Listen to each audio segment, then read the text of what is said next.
Assalamualaikum warahmatullahi wabarakatuh.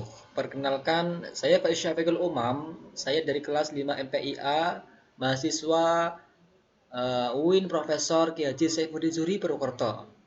Di sini saya akan mencoba menjawab soal daripada mata kuliah aplikasi statistika dengan dosen pengampu yaitu Bapak Aziz Kurniawan MPD.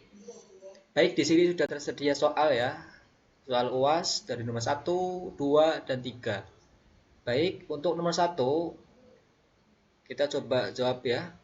Seorang peneliti melakukan penyebaran angket kepada 32 responden yang dibagi menjadi 4 kelompok, yaitu kelompok A, B, C, dan D. Keempat kelompok tersebut nantinya akan diperlakukan dengan perlakuan yang berbeda-beda.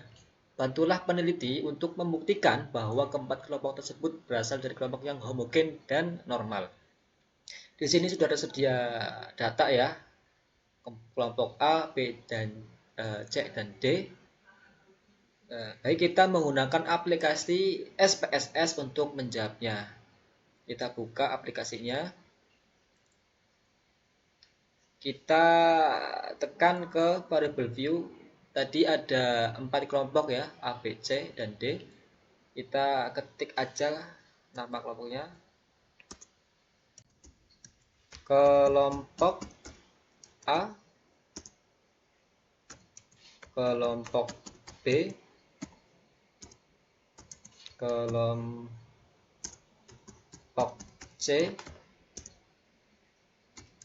kelompok D.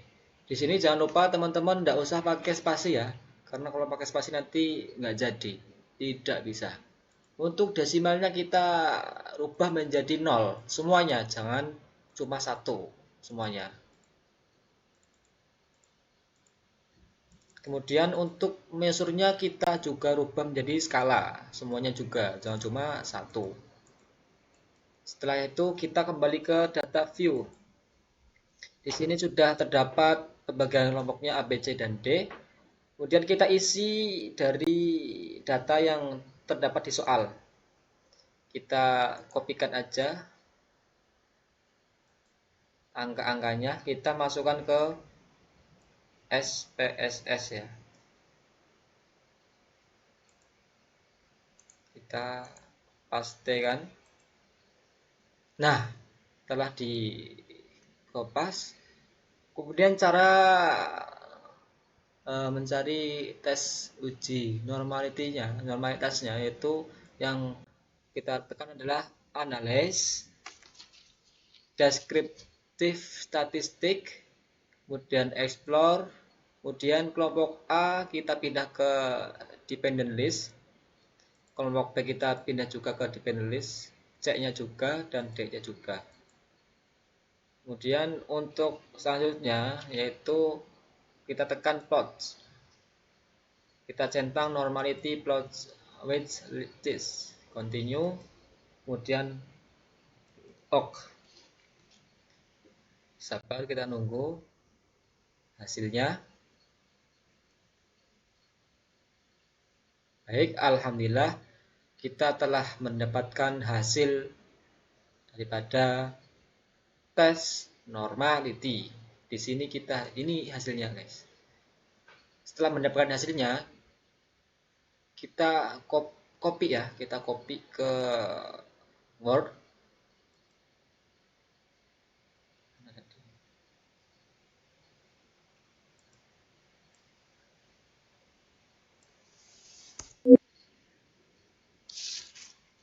Kita kopikan ke Word.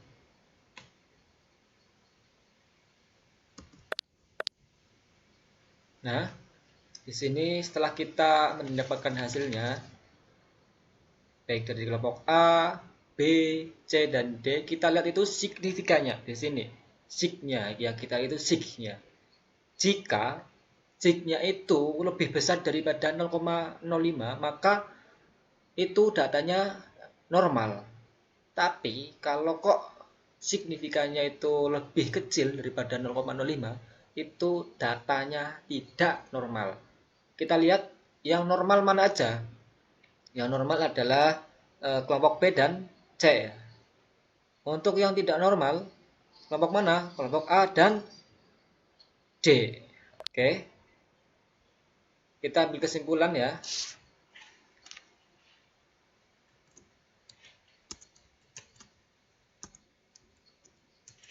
Kesimpulannya, data kelompok B dan C itu tidak mohon maaf, B dan C itu normal ya, karena nilai signifikannya lebih besar daripada 0,05.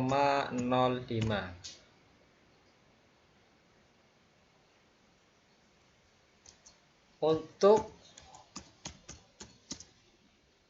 data kelompok A dan D itu tidak normal.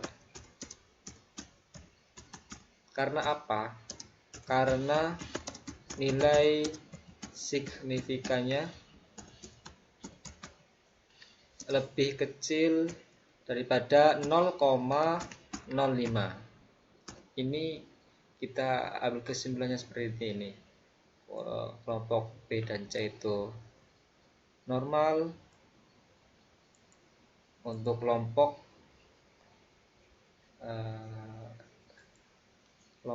A dan D itu tidak normal.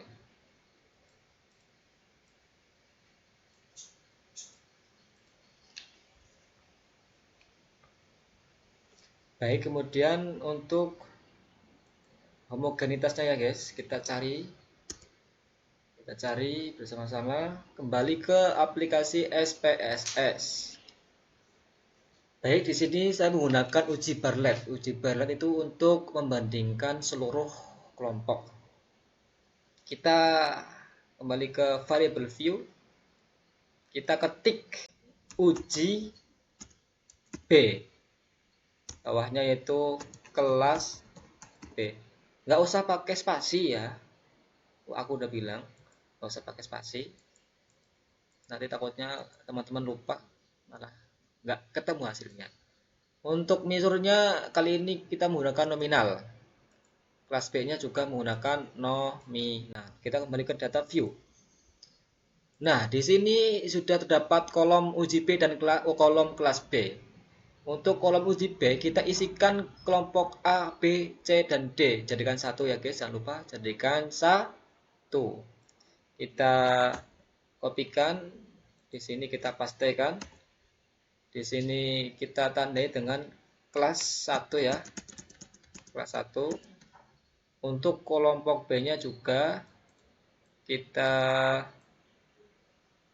copy di bawahnya. Tepatnya kita taruh di bawahnya. Mohon maaf. Bawahnya sebelah sini. Sebelah uji B-nya. Di sini kelasnya yaitu 2. Kemudian data kelompok C-nya kita taruh di bawahnya. Kelasnya yaitu 3 ya, kelas 3 ya. Kita tandai dengan kelas 3 semuanya sampai bawah. Kemudian untuk data kelompok D-nya juga kita pindahkan ke uji B bagian paling bawah. Kita copy, kita paste, taruh di paling bawah. Oke. Kita tandai kelasnya yaitu kelas 4.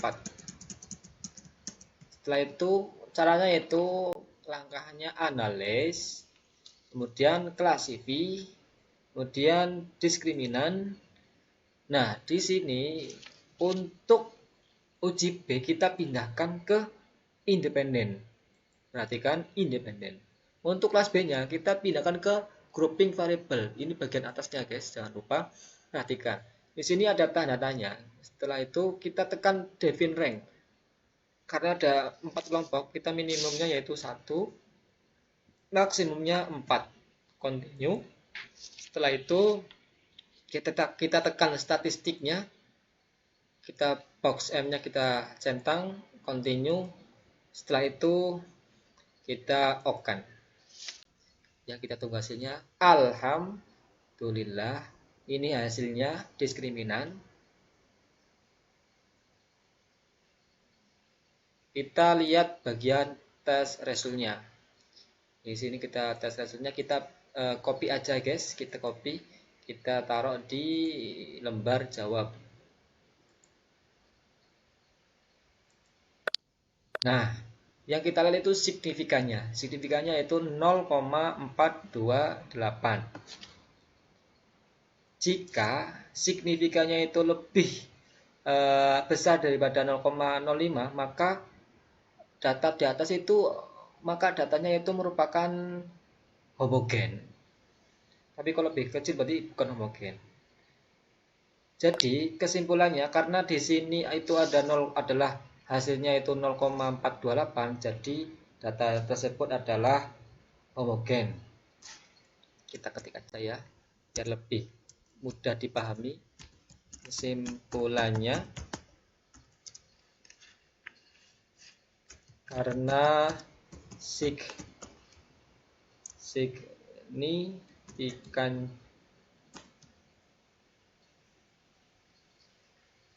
itu lebih besar daripada 0,05, yaitu tadi 0,428 ya.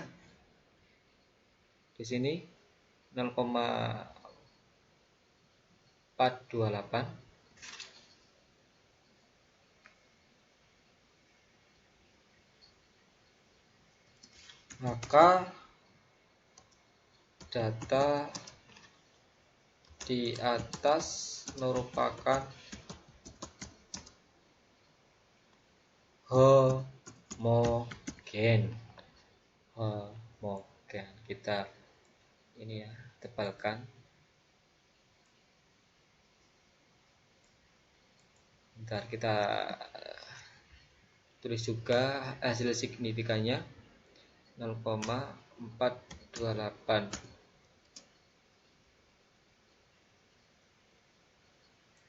Ya, lebih gampang dipahami.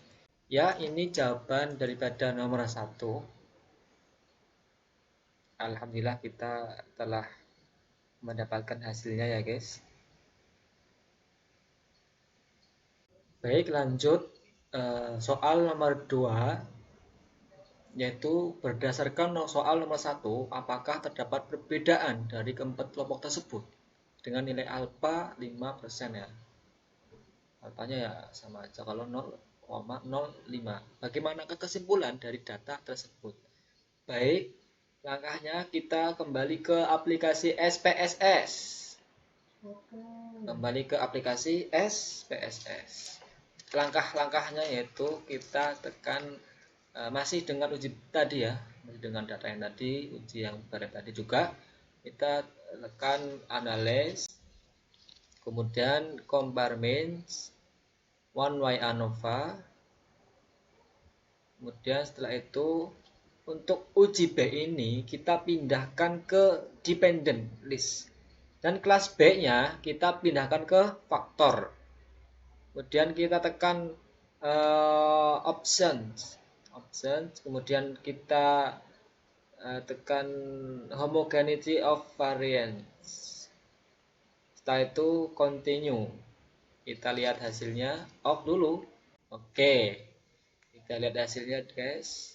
Ada tes homogeneity of variance dan ANOVA. Kita lihat di sini ANOVA-nya. Nah, di sini kita lihat sig-nya, karena sig-nya itu 0,000, itu lebih kecil daripada 0,05. Lebih kecil daripada 0,05 ya. Maka HO-nya ditolak. HO-nya ditolak. Oleh karena itu kita kembali lanjut langkah mencari perbedaan dari keempat kelompok tersebut. Kita kembali ke aplikasi SPSS. Masih dengan uji yang seperti tadi. Kita tekan analyze, kemudian compartments, kemudian post compartments,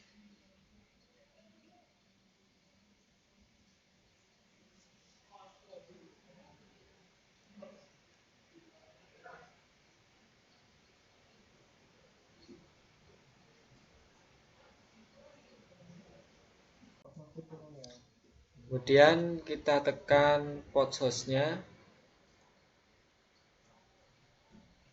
Setelah itu escape-nya ya, escape-nya kita centang, kemudian continue. Setelah itu kita OK. Kita tunggu hasilnya. Nah, ini hasil daripada post host test. Inilah yang kita akan copy, kita pindahkan ke mana? Ke file dokumen. Jadi ini untuk nomor 2-nya ya. Nomor 2. Kita tekan nomor 2-nya. Nah, kita lihat di sini ada bintangnya. Jadi antara 1 dan 2 itu terdapat perbedaan. Ketika tidak ada bintang, maka tidak ada perbedaan. 1 dan 3 tidak ada perbedaan, 1 dan 4 tidak ada perbedaan. Kemudian 2 dan 1 terdapat perbedaan, 2 dan 3 terdapat perbedaan, 2 dan 4 juga terdapat perbedaan. Kemudian 3 dan 1 tidak terdapat perbedaan, 3 dan 2 terdapat perbedaan, 3 dan 4 tidak terdapat perbedaan. 4 dan 1 tidak terdapat perbedaan, 4 dan 2 terdapat perbedaan, 4 dan 3 tidak terdapat perbedaan. Kita ini ya, kita tulis saja biar lebih dimengerti. Yang terdapat perbedaan.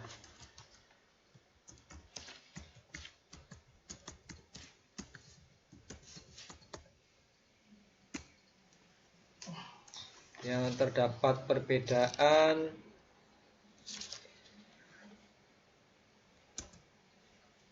antara kelompok 1 dan 2 ini ya tadi, 1 dan 2, 2 dan 1, 2 dan 3, 2 dan 4,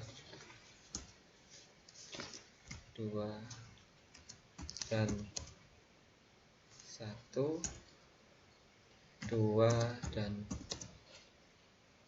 3,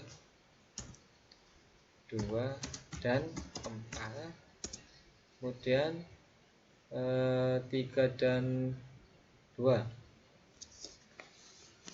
3 dan 2, 4 dan 2. Di sini ada yang lebih sama, kita hapus aja biar lebih mudahkan. 2 dan 1 itu sama di atasnya, 4 dan 2 juga,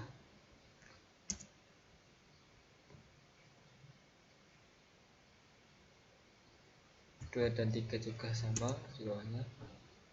Ini hasil daripada yang terdapat perbedaan di antara 4 kelompok tersebut. Kemudian kita lihat di sini, jika terdapat bintang, maka hasil, dan ini hasilnya kok positif, maka menunjukkan lebih banyak. Jadi di sini lebih banyak ya, karena di sini ada bintangnya maka lebih banyak. Jadi 1 lebih banyak, lebih besar daripada 2. Terus ini pun sama, 4 lebih banyak, lebih besar daripada 1. Kita ketik aja biar lebih memudahkan dipahami.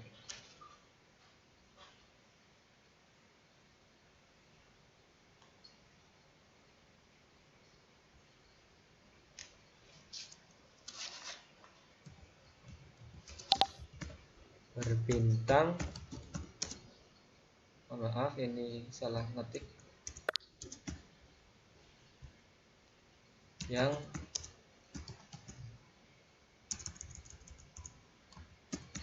hasilnya positif menunjukkan lebih banyak. Di sini kita lihat yang lebih banyak berarti 1 banyak daripada 2, 1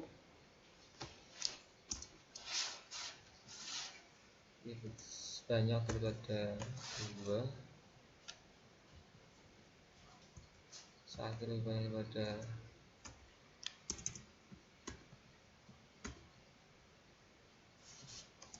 3. Maaf,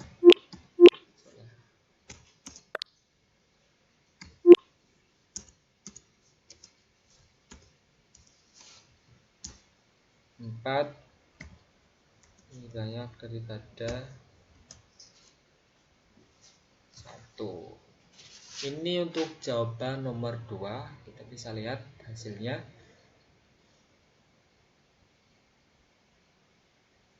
Baik, kemudian lanjut untuk soal nomor 3, yaitu mahasiswa akhir dari jurusan MPI sedang melakukan penelitian dengan judul hubungan antara faktor-faktor kepemimpinan dan regresi mahasiswa dalam konteks manajemen pendidikan.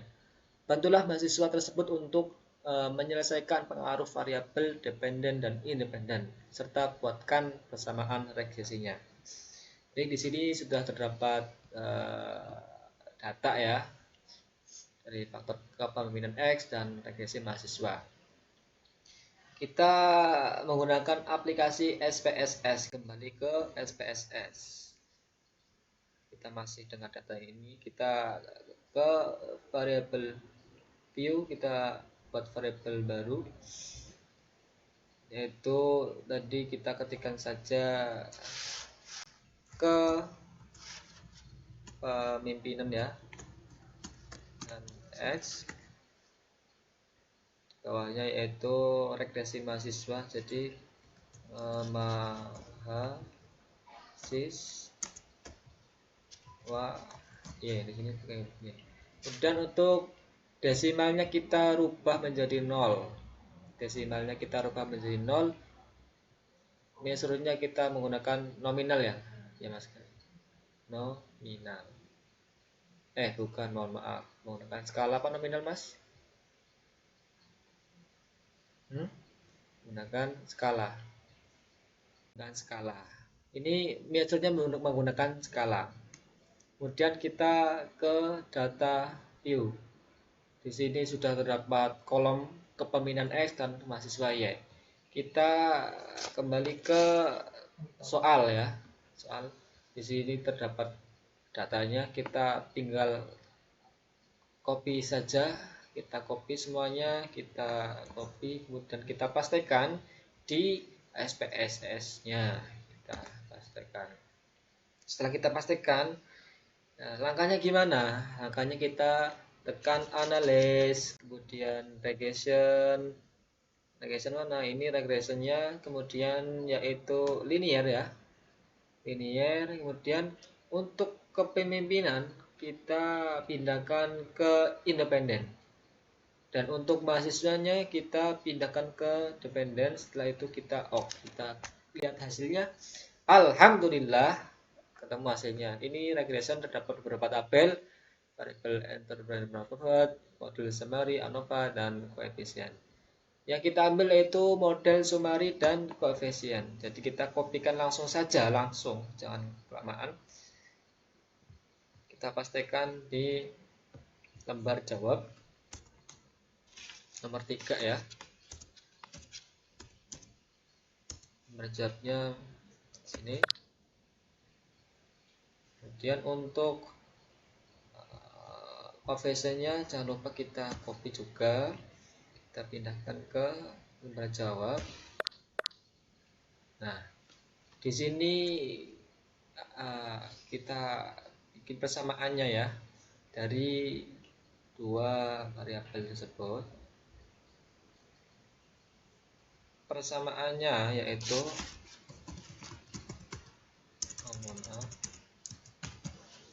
samaan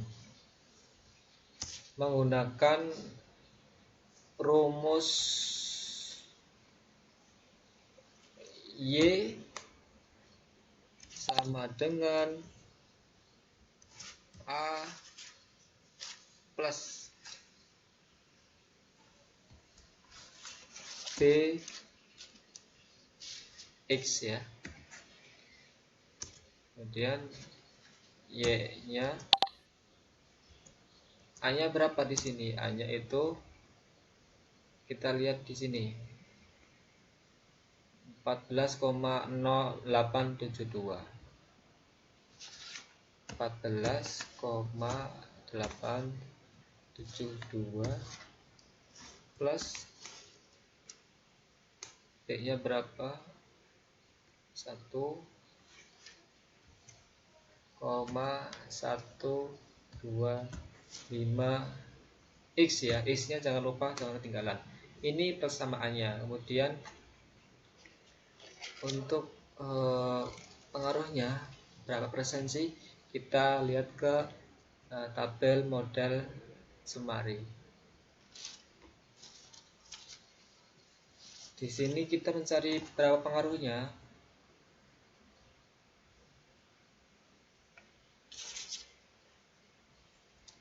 Kita lihat di R square.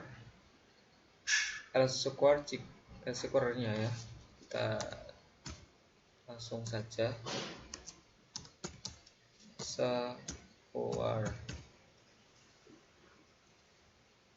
skornya berapa itu tadi? 0, kebanyakan 944. Kemudian jika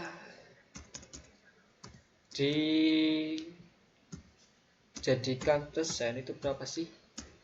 Dijadikan persen,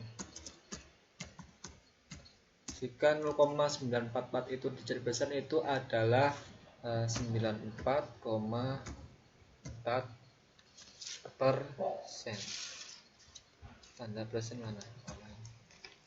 Ini pengaruhnya itu adalah 94,4%. Jadi pengaruh pembinaan mahasiswa itu cukup besar ya, yaitu 94,4%.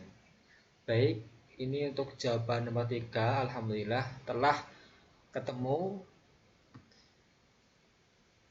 Baik dari nomor 1, 2, dan 3, alhamdulillah semuanya telah ketemu. Ini jawaban dari saya, kurang lebihnya mohon maaf. Dari teman-teman sekiranya ada kritik, saran, silahkan, saya sangat terbuka, bisa komen di bawah ini. Jangan lupa subscribe, like, dan komen sebaik-baiknya. Semoga bermanfaat untuk saya pribadi dan untuk teman-teman semua. Kurang lebihnya mohon maaf. Wal afu minkum wallahu muwaffiq ila aqwamit thoriq. Wal afu minkum. Wassalamualaikum warahmatullahi wabarakatuh.